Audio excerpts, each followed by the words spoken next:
So the question is, what is then lust? Or how to come out of it, or how to make it into love? It has to begin with truthfulness. You have to be transparent, because then it won't be cheating. If there is no transparency, that means this relationship has no courage. It's not strong enough to withstand the test of truth. If there is no transparency, that means we are just, both of us are fooling each other. That means I'm saying, look, I'm a certain way, when that's not the truth. This friend, his name was Bob, he went to this family, friends of his, and this was an old couple. They'd been married for more than 50 years. And the wife was saying to her husband, her name was Dorothy, and he said, Sugar, would you like some dressing on your salad? He said, no, Dorothy, I'm good. And honey, would you like to eat some bread with your supper now, or later? He said, no, darling, I'm okay. All right, darling, then let's go and have a meal.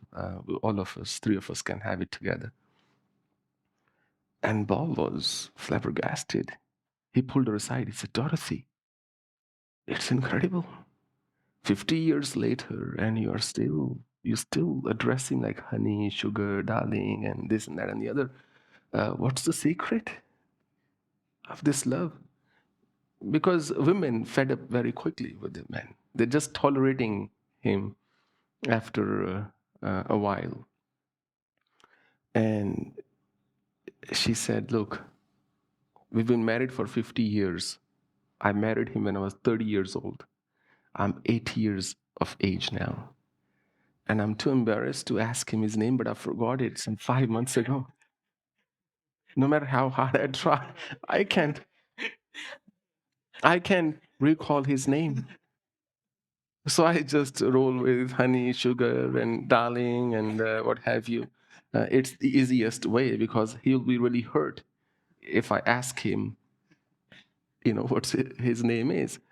And we don't want to acknowledge it. But lust is very real.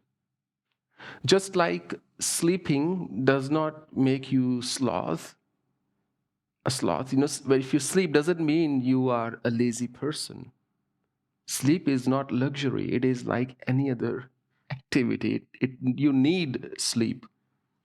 But we believe that people who don't sleep or sleep less are great workers, because that's what we have heard while growing up. He works all night or she works all night. They only sleep very little. And we glorify those people.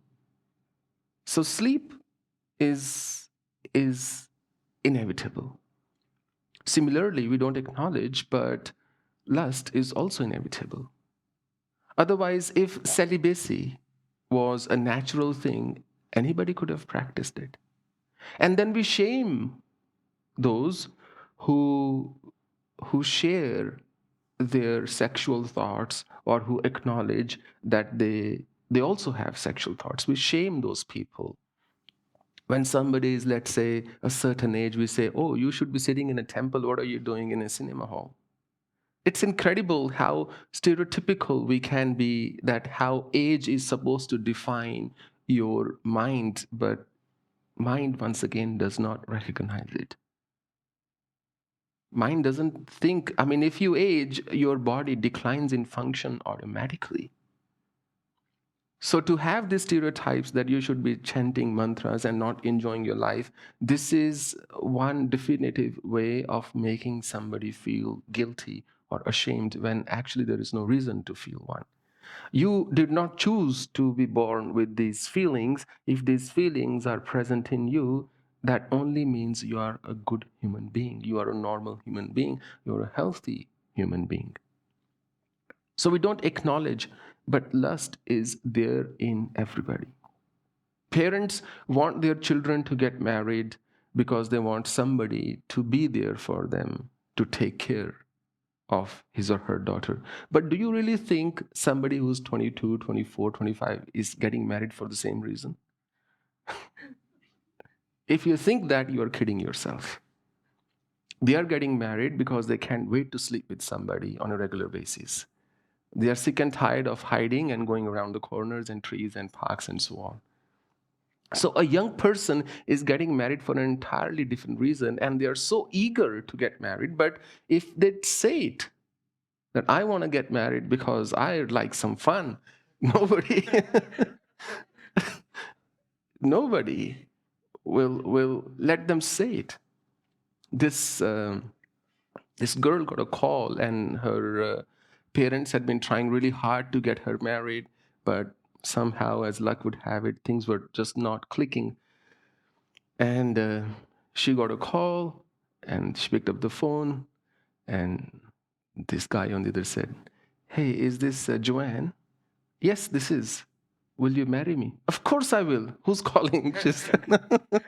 Sorry, I laughed myself. She said, "Of course I will. Who's calling now? Tell me. Let's exchange the contact details." That eagerness is so strong to get married because the body cannot cope anymore. And if you're going to push your body down that unnatural route, you will be increasingly depressed, sad, lonely, and even very low on self-esteem, because you will think something is wrong with me.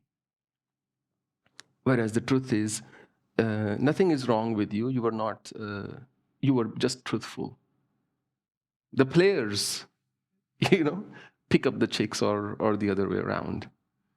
But you were just truthful. You were a simple person, and the world doesn't care, doesn't give two hoots about simplicity. The world wants a package. The world wants a show. The world wants you to behave a certain way. Even if it's wrong, they will accept it.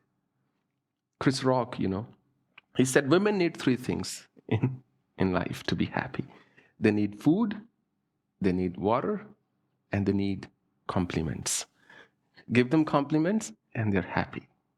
They so much want compliments, they will tell you, say something nice to me. So woman is so somewhere childlike in her heart. She loves compliments so much, she will tell you, say something nice to me. Why don't you say something nice to me? Tell me something good. And then you will make something up, or you may actually feel something. But how many times can you tell the same thing? So she will happily listen to the same thing. Because when a man is still rolling in mud, as in rolling in lust, she's actually gone to the level of love. So much so, I read this thing once, that a woman, because she's in love, wants everything from one man. She wants everything from one man. And a man wants just one thing from every woman. And that pretty much that pretty much sums up. The thing is, these are natural behaviors, but we condemn them. We shame them. So if for a moment you looked upon sexuality as something that we are born with, something that we evolve with, and you did not for a moment consider it as something to do with religion, morality, or loyalty, what would be your attitude towards it? It's super hard to digest. And that's because the conditioning is so strong. Look at the kind of women we have glorified.